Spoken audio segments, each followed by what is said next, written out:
आमदार बच्चू कडूंना जीवे मारण्याची धमकी आली. सोलापुरातील प्रहार संघटना मात्र आता आक्रमक झाल्या. कडूंना काही झाल्यास महाराष्ट्र पेटल्याशिवाय राहणार नाही.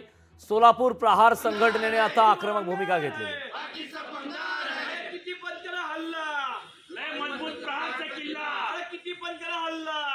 ब्लँक फोन कॉल्स आले, काही धमक्या देण्यात आले. सोलापूर जिल्ह्यासह सोलापूर शहरामध्ये बच्चूभाऊंचे अनेक समर्थक आहेत. पूर्ण महाराष्ट्रभर बच्चूभाऊंचे समर्थक आहेत. जर बच्चूभाऊंच्या केसाला जरी धक्का लागला तर पूर्ण महाराष्ट्र पेटल्याशिवाय राहणार नाही. या माध्यमातून मी आपल्याला सांगू इच्छितो. बच्चूभाऊ म्हणजे एक वाघ आहे. तुम्ही वाघाला धमकी देता. अरे हरामखोरांनो, मी या माध्यमातून तुम्हाला सांगू इच्छितो, जेणेकरून बच्चूभाऊंवर कुठल्याही पद्धतीची जर आच आली तर पूर्ण महाराष्ट्र काय, पूर्ण भारत देश पेटल्याशिवाय राहणार नाही. लोकशाही मराठी ऐका, पहा, जागरूक रहा.